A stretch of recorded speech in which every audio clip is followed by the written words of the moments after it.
Welcome to Mahalini's Voices of the Soul, where we aim to dive into the heart and soul of well-known successful entrepreneurs from all over the world. We love to uncover the soul behind the success and achievements and to meet the real person behind all those successes and achievements and discover how their personal stories shape them to become the person that they are today, to inspire, uplift, and elevate your journey to your own success. I'm Jane Mahalini Haridat.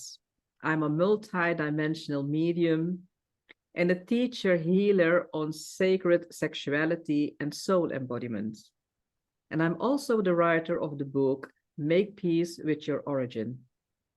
And today we have another special guest with a very special topic today, one of my passions. Today's special guest is Sally Green from the US, or New York, right, Sally? I'm in Connecticut, which is close to New York, next door. Next door to New York, okay.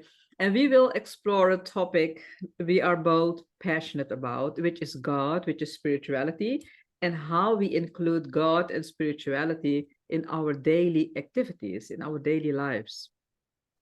So just a few weeks ago, I was a speaker on the mind-body connection of Action Taken Publisher, where Sally is the vice president from.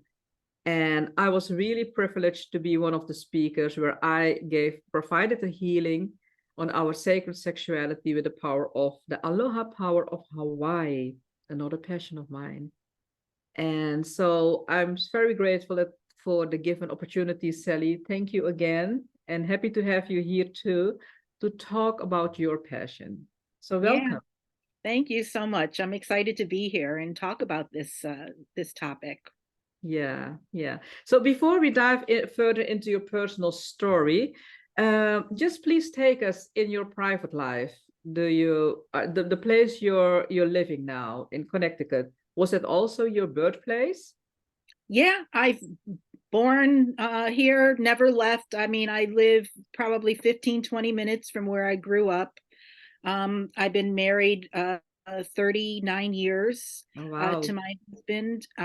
We met in high school. He was older than me, but yeah, so I haven't moved very far physically, but spiritually, I'm all over the place. With our spirit, we can travel all over the place, right? Exactly. Beyond the globe, even beyond the globe. So that's always a free ticket. So There you go. do you have children? I have one daughter. She's a fifth grade school teacher. Uh-huh. And yeah, so right now I'm an empty nester. I mean, my daughter's out doing her thing, so it's just me and my husband here, and my two cats, which are usually around here somewhere. Mm-hmm. But yeah, so I mean, I've been on this spiritual journey. I mean, what I call my spiritual awakening happened in 2006. But before that, I mean, growing up, I've always felt a connection to God. I've always felt a connection to spirit. In fact, when I was 5 years old, I remember I had questions, and I went into my mother's bedroom, and I picked up the telephone, and I dialed the operator, and I asked to speak with God. And the operator was like, hello, and I'm like, can I please speak to God? I thought that, I could just speak to him. And Yes. my mother came in and started, took the phone out of my hand and started yelling at me, you can't call the operator and ask to talk to God. But I mean, I remember that distinctly, that, I didn't know what I was going to ask him, but I remember feeling that I wanted that connection. I wanted to speak with God, even at a very, very young age. It's wonderful, right? It's so wonderful. Yeah. And children are so open, so just open just to receive, right? Mhm. And just, yeah, so natural. It's something, being connected to God was a very natural thing for you too, right? Yeah. Yeah. And the funny thing is, my parents weren't spiritual. We never went to church. We never, there were 5 of us. So getting us all up and dressed on a Sunday morning to go to church was my mother was like, I ain't doing that, you know. So we weren't very spiritual on my father's side. My grandmother would go occasionally, and sometimes she would bring me. But you know, I'm not sure where that spirituality came from. I guess I was born with it, Mm-hmm. but it's something that I've been searching for my whole life.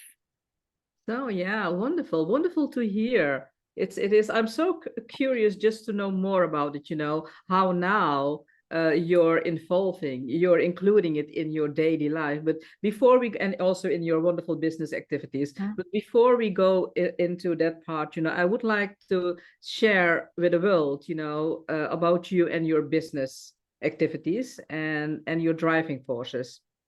So Sally Green is the Vice President of Author Development at Action Takers Publishing.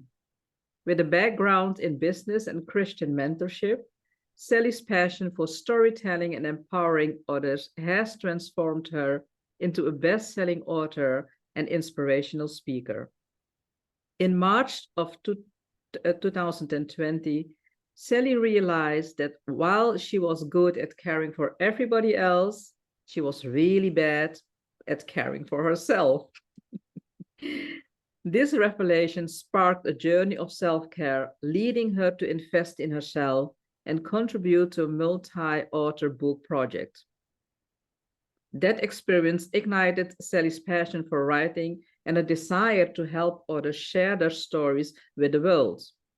As Vice President of Author Development, Sally guides aspiring writers through the process of transforming their ideas into best-selling books. She provides invaluable feedback, accountability, and encouragement. Beyond her publishing role, Sally is a sought-after inspirational speaker, sharing her experiences and insights. She motivates individuals to embrace self-care, pursue their passions, and unleash their inner author. What a beautiful background. Thank you. And what is the role that spirituality, what God plays in this background, Sally?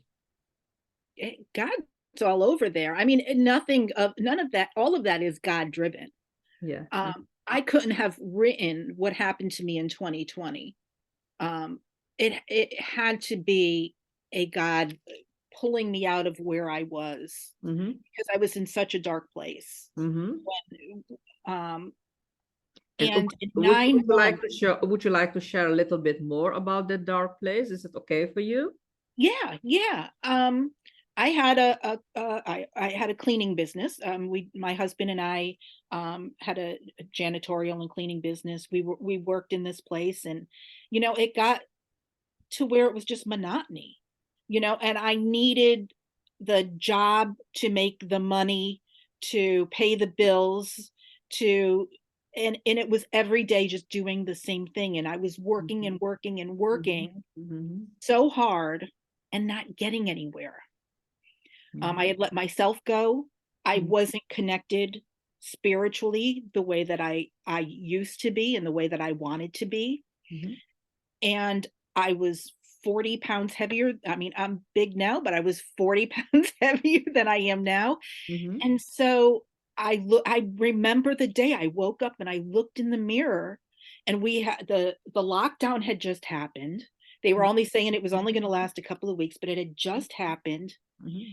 And I got up that morning and I looked in the mirror and I was like, you are a mess. I mean, in every single facet, because financially, I didn't know how we were going to make it without me working. Mm-hmm. Emotionally, I was a wreck. Mentally, I was numb. Spiritually, it was gone. Physically, I was hurting. And so I said, I need to do something different. Otherwise, this is all for what is life all about? And Mm-hmm. it was, I had been on this hamster wheel where I was having the same day over and over and over again. And so I had this awakening or whatever. And I started with the food, and I started eating healthier. I threw out all the snacks and I shut off the television because I was like, I got to get my mind straight. And I started reading the self-help books again that 30 years earlier I had always dove into, and I hadn't read in so long. And I invested in myself and took some online courses and things that I wanted to learn more about in marketing and sales and internet, doing creating courses and writing and stuff that I've always had a passion for. But because I needed to pay the bills, I had let that stuff behind me. And so within 9 months, I got offered an opportunity to write a chapter in a collaboration book with 150 other highly successful entrepreneurs and business people and actors and actresses. And I was like, I am never, and here I am, this lowly house cleaner in Connecticut, and I'm thrown into this book with all of these people. And I was like, I need to leverage this situation. God put me here for a reason. Yes. I need to so I sat down one day and I opened up the book and I connected with every single person in that book and Okay. sent them an email or found them on Facebook and messaged them and said, hey, we're in the same book together. What do you do? What do you have going on? I'd love to hear more about who you are in your business. Mhm. And a lot of them didn't respond to me, but a lot of them did. Okay. And so that was the start of it. And that, I mean, God put that in my head. I mean, that is something that I've always, like I said, I've always felt that conversation with God, had that conversation with God in my head. Mhm. um, but that changed my life. That's where I met Linda. That's what, I started writing more, and that the writing started pouring out of me, because I had stifled it for so long, Mhm. Mhm. and it started pouring out of me again. And so that's been like the last 3 years have been just one thing after another. And I believe it's all God led, because there's no way I could have gone from the darkness that I was in Mhm. to the light that I'm in now without Yeah. having some kind of a spiritual connection. And I'll tell you right now, I mean, there's a lot of spiritual warfare going on in my life, and I'm feeling it. But I think it's because I'm about to break through. I know it's about because I'm about to break through, and there are forces that are trying to stop it. Yeah, yeah, yeah, yeah, yeah. And yeah, just tell me a little bit more. How do you recognize that forces are stopping it?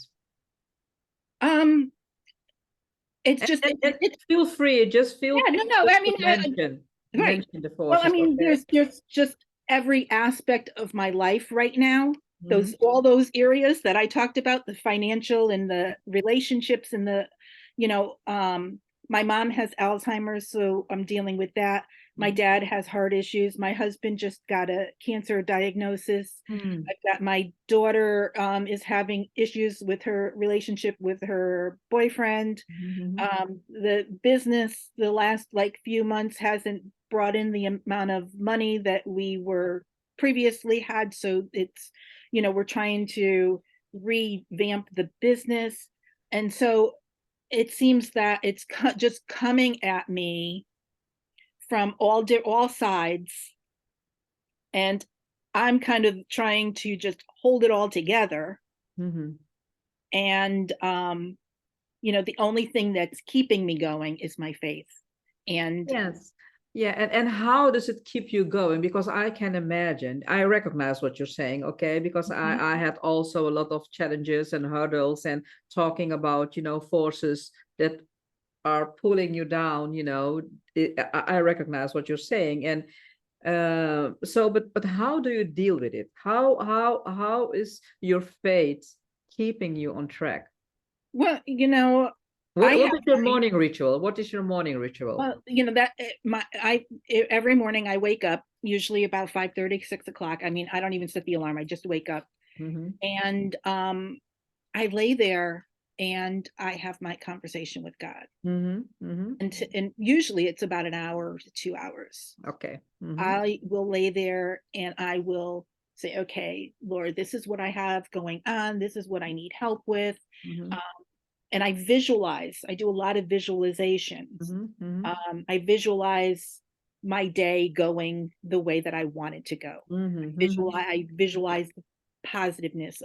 I'll go to my happy place. I have a lake that we used to go to, my husband and I, and so I'll lay there and I'll sit on the lake and I'll talk to God. Yeah. So I do a whole morning, every morning I do this. I lay there and I speak to God, and I do the same thing at night before I go to bed. Yes. Yeah, Mm-hmm. I have my gratitude. All right, Lord, thank you for the what, for today. Mm-hmm. And what do I need to do now better for tomorrow? And what Yes. does my day look like for tomorrow? And who Mm-hmm. can I inspire? And what, so I have that morning and evening talk, and throughout the day. I mean, I'm talking to him all day long.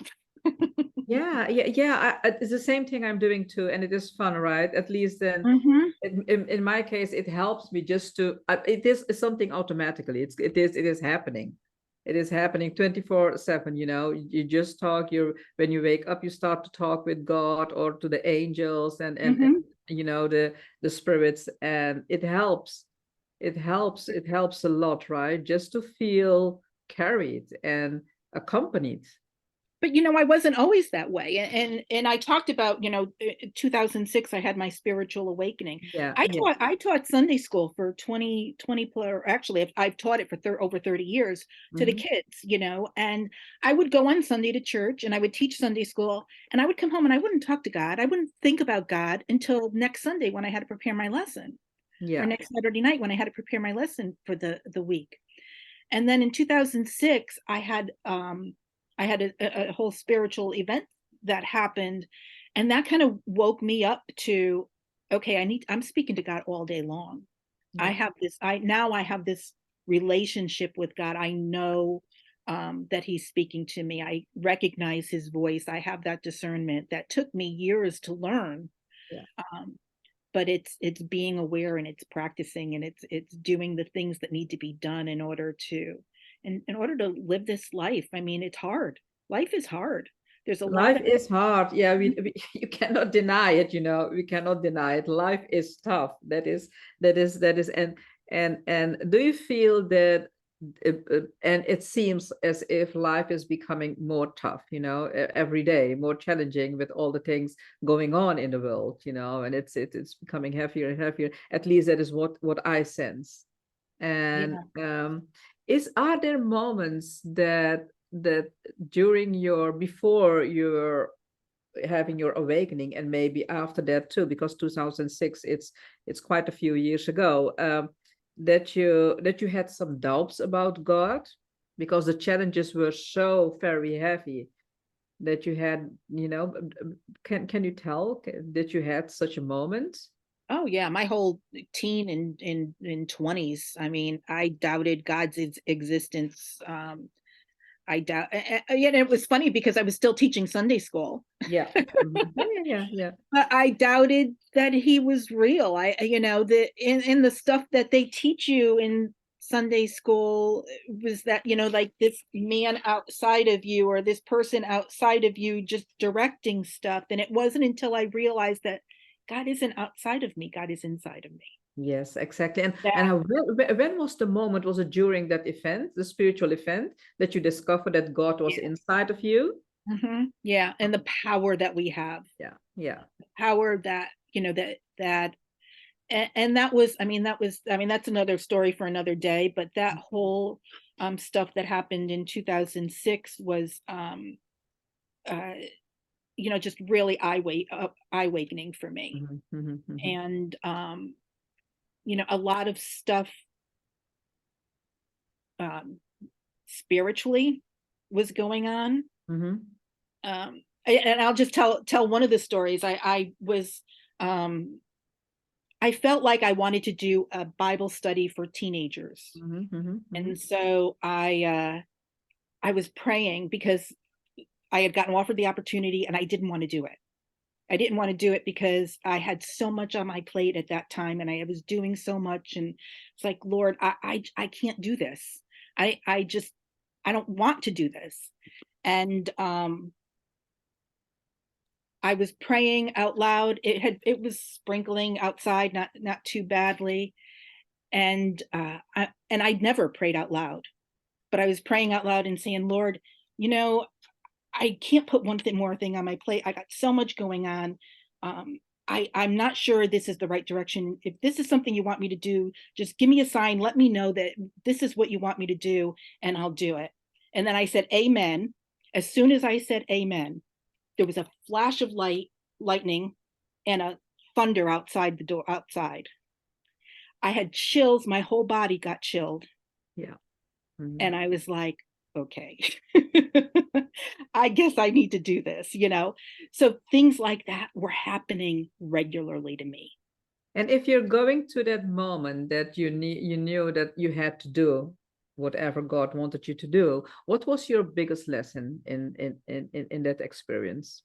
What do you think that God wanted to teach you? To Could it be step that? up. I think it was to step out of your comfort zone. A lot of Okay. it was to stop playing small. Mm-hmm, Right? mm-hmm, okay. Stop thinking that you don't have enough power, that you don't have enough influence, that that people don't care about what you say, or people don't care about what you do. Stop Mm-hmm. thinking that you're not good enough, Yeah. and step out and see, you know, with the power of God inside of you. If you showcase that, he can take you places that you never thought possible. Yeah. And what was a place that he took you where you never thought it was possible? Well, I wound up starting that Bible study. I Mm-hmm. started it with 6 kids, my daughter, one of Mm-hmm. her friends, and a friend of mine, and her 3 or 4 kids from her church. Mm-hmm. And in 2 years, we grew it to over 55 kids Mm-hmm. coming every week to a Bible study. Mm-hmm. Seventh graders, seventh middle school. Now, if you know anything about dealing with kids, middle school students are horrible to teach. We taught, we taught 55 kids coming regularly to a Bible study where they actually opened the Bible and learned about God, and every single week. And after that, I stood back and I was like, holy cow, what are we, as we were even in it, I was like, what are we doing? Yeah. This is crazy. And that feeling, and then that's when I was like, okay, God is leading me. I need to follow this path. I need to not let this slip away. And eventually it did. Eventually I started living the life, and that's where now when I hit 2020, Mm-hmm. I had forgotten a lot of that.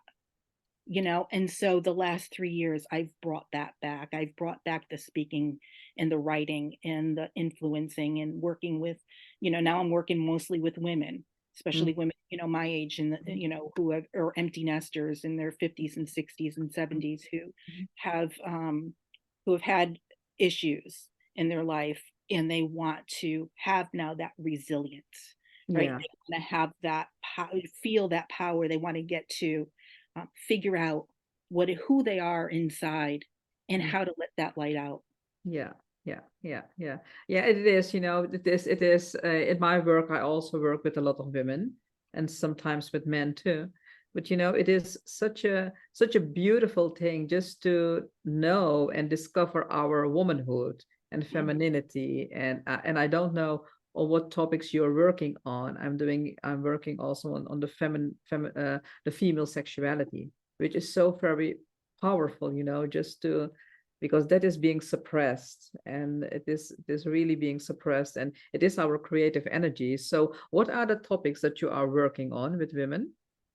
I work mostly with self-care, keeping ourselves filled. Mm-hmm. Women, because I think women especially are so easily led to be taking care of everybody else. Mm-hmm. Mm-hmm. Take Mm-hmm. care of your business, you take care of your kids, you take care of your parents, you take care of your husband, and you wind up draining yourself, and to the point where you can't function, or Yeah. you have trouble functioning. And Mm-hmm. so it's keeping that cup filled to overflow and Yeah, only giving to others from that overflow and constantly keeping your cup filled.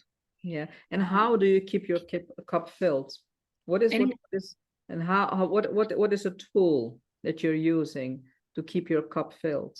I'm yeah, doing this, I'm doing a lot of things just like that too. But what is a specific tool? well, I mean, a lot of it is the visualization I talked about Mhm, earlier. mhm, Doing things that you love that maybe you, as a child, you loved that the writing for me was something that I had always loved to do and that I had put aside because life happened. mhm, Art was something I always loved painting, mhm. and it was something I put aside because, life happens. And so sitting down and taking an art class, going out and just, taking a nap in the afternoon Yeah. and just doing things that are going to make you happy. I Yeah. think a lot of times we don't do things that make us happy. We do things Yes. Mhm, we think will make other people happy, or mhm, we want to please other people, but we mhm, mhm, we don't really know what we want in life. So mhm. really sit down and figure out, what is it that I want? What Yes. is it that I want to happen in my life? Who do I want to be? What do I want to be known for and known as? Yeah. And Yeah. who really looking at, who am I? Yeah. Yeah. Yeah, because it starts with us, right? If you're not taking if you're not taking care of yourself, if your cup is not filled enough, then you will shorten, your cup will become empty if you're taking care of somebody else. And it is really a beautiful thing, and to consciously keep on filling your own cup. And in my case, the way I work, just to share my one of my tools, is I'm working a lot on just sacred sexuality, of course, but also working on ancestral lines to heal the intergenerational trauma. And because it is so, we all have it. We all have it, all the patterns. And just to recognize, okay, this is me. This is my energy. This is not my mother's energy or my grandmother's energy, but this is mine. And this is what I really want. So I have to get rid of the layer where my mother and my grandmother and all the ancestors are still affecting me. And it is, I'm really happy with the work for women, and I'm happy to hear that you're doing the same thing too, Sally, because a lot of women need it. We all need it, right? The self-care. And I have another question. Is this just something else? It is about a near-death experience. I was watching a something different. It's quite a different topic, I know. I was watching a movie lately, and it was this movie about a man in the US. It's a true story. It's based on a true story, and he was a minister. And during a car wreck, he died for 90 minutes. For 90 minutes. So another minister was driving by and started to pray for him. Although everybody thought that he was dead, he started to pray for him, and he woke up. He returned to life, and after 90 minutes, and he went through a very, very, very tough time through his life, just to heal. And during the 90 minutes, he has his encounter with God. He was in heaven, and he has his encounter with God, and he experienced peace, love, and harmony. It was all beautiful, but it wasn't his time to die. So he had to return to his family, to the earthly situation, which he has a very, very difficult time with.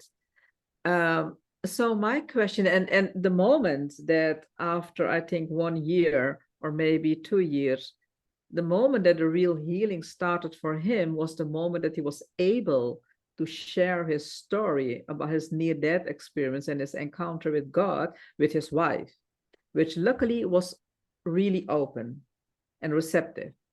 And she honored him and she embraced his experience. So my question is, um, do you believe in near-death experiences as a Christian? Well, it's funny you say that. You asked that question because I had a near-death experience as a Oh, child. really? Okay. Yeah, yeah. My when I was 18 months old, um, Uh-huh. I reached up and grabbed a boiling pot of water Oh my goodness. Yeah. and had the and lost a bunch of the skin. My parents rushed me to the hospital. Mm-hmm. I was in the they put me, at that time they didn't have like burn units or anything, so they put Mm-hmm. me in the children's ward with Mm-hmm. other sick kids, and I wound up getting a staph infection, Mm-hmm. and I was in a coma for 3 days. They called my parents one night and said, we don't think she's going to make it till morning. Mm-hmm. And they had the asked my parents to come in the morning, and they called a priest in to Mm-hmm. come and give me last rites. Mm-hmm. Mm-hmm. And that afternoon my fever broke, and 2 weeks later I was home. Oh my goodness. Yeah.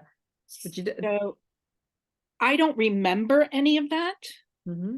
I've been told stories my whole life about being in and I've often wondered if that's why I've always felt the connection to spirit, that Mm-hmm. maybe I had an encounter at 18 months old to, Mm-hmm. that just stuck with me somewhere. Mm-hmm. And that, because my parents weren't churchgoers, because I was always curious and asking, people that I knew about God, but I didn't know what God was as a child.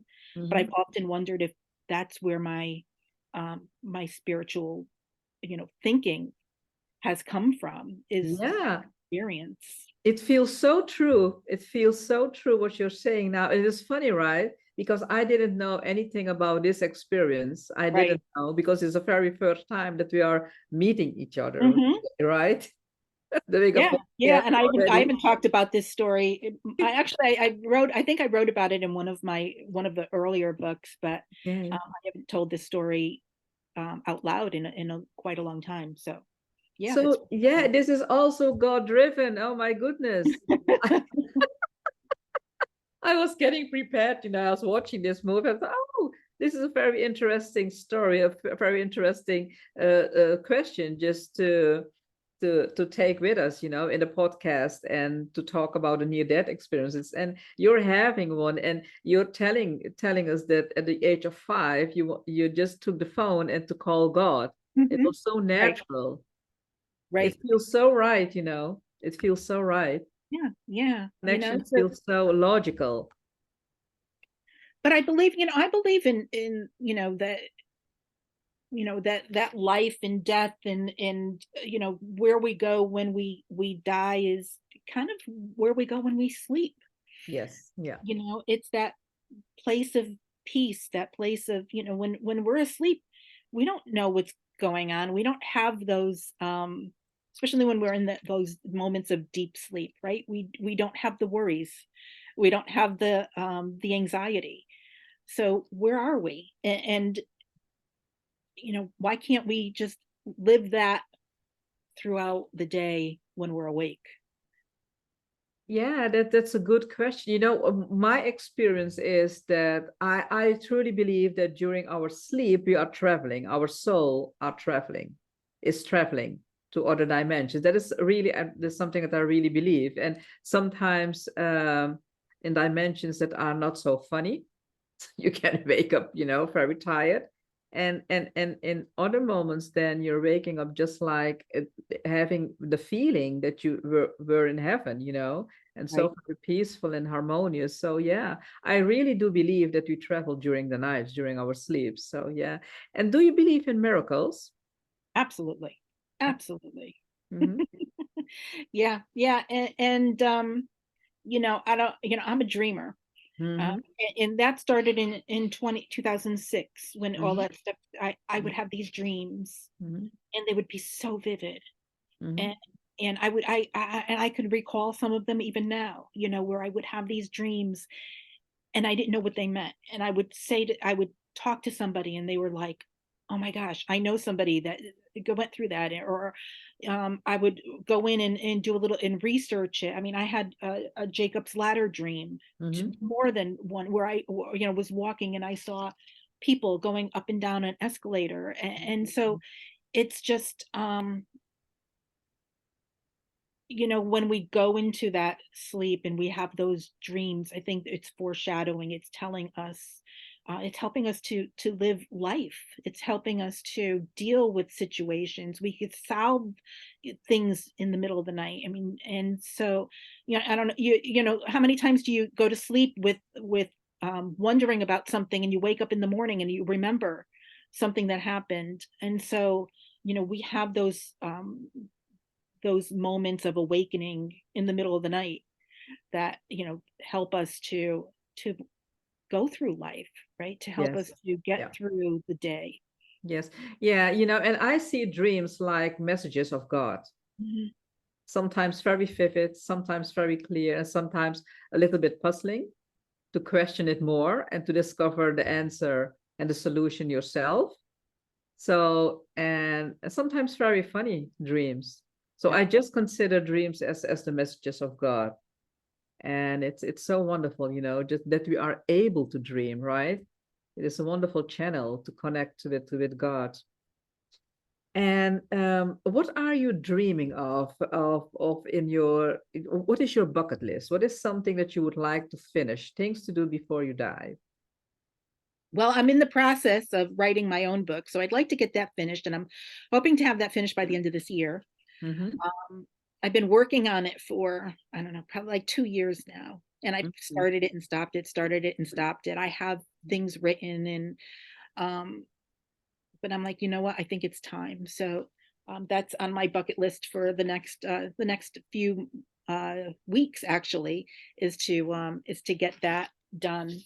Um, And just make the listeners a little bit curious. What is the topic of your book?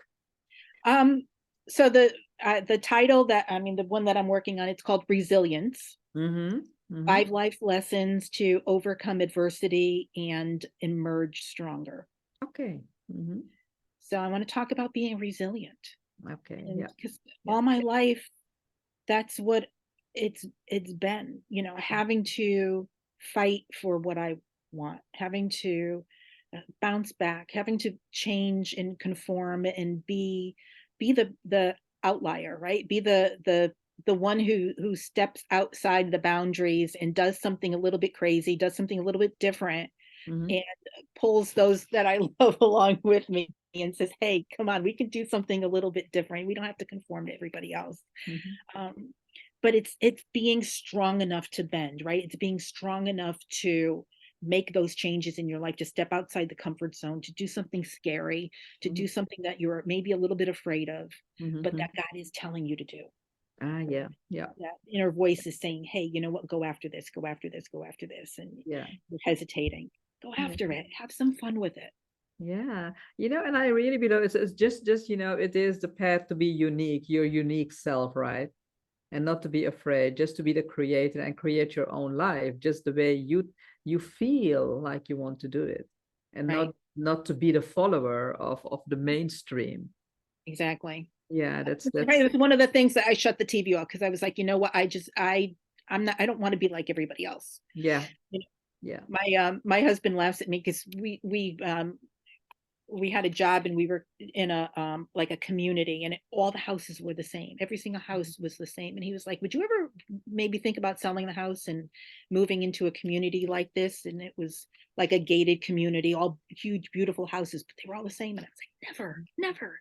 I don't want to be like everybody else. I don't want to be in a house. I mean, my car, it's God. driving me crazy because we couldn't afford to buy me the car that I wanted. So I have my car, but it's gray, and it looks like, I go in the parking lot, it looks like every other car in the parking lot. And I was like, that's not me, And I keep saying to my husband, I need to make enough money where I can get a car to make me unique. I don't like being like everybody else. That's not who I am. No, you don't. You are not. I don't think that God had the intention to design us, Exactly. if we are made by the sign of God, He didn't wanted us to be the same. We are all unique, right? We are the creators. Love Yeah, and what is a golden nugget that you would like to leave the listeners with? recognize the power in your words. Mm, Recognize the mm, power to speak what it is that you want. Speak your truth. Say the things that you want to happen in your life, and step outside your comfort zone and go do it. But realize how powerful it is to speak those words, to change the words, to stop saying I'm tired and say I'm empowered, to stop saying I'm sad and start saying I'm excited about life, to yes, change those words up that you're saying to yourself inside your head and change the words that you're speaking outside in your mouth. And just, it's powerful. it is powerful. Yes, thank you so much. Beautiful words, and a beautiful golden nugget. A lot of golden nuggets in one, right? For the listeners to make use of. And how can people reach you? They can go to findsally.com. Mm-hmm. If they go there, they'll have information. There's a free download for one of the books that I'm in. There's information on how to connect with me. All the books that I've contributed to are there. You can go on to Amazon and purchase them. Mm-hmm. There's ways to hear me, connect with me to get me to come and speak at one of your events, Mm-hmm. or whatever it is that you. But I'd love to connect with any of your listeners. If you have any questions, I'd love to talk to you about things. Yeah, so ladies and gentlemen, there's an invitation of Sally. Just listen to it, and you never know how it might bring both of you all the benefits of the connection. So thank you so much, Sally, for being here. Thank you so much for this beautiful, open conversation about God and spirituality. It is so important just to feel free to talk about God, without offending anybody, just to be free. Thank you so much for it. You're welcome. This was fun. Yes, it is fun. God is fun, right? Life is fun. Life is fun if we want to make it funny. So I would like to close with some inspiration. And um, Albert Einstein once said, "There are only two ways to live your life. Either everything is a miracle or nothing is a miracle. And miracles are God, and God is forgiveness. Forgiveness creates miracles." So, ladies and gentlemen, let's forgive each other and ourselves, and let's create more miracles because we all need it. Our planet needs it. Thank you for now. Stay tuned with us because more remarkable guests are coming from all over the world, and they love to share their stories with you to uplift, elevate your journey.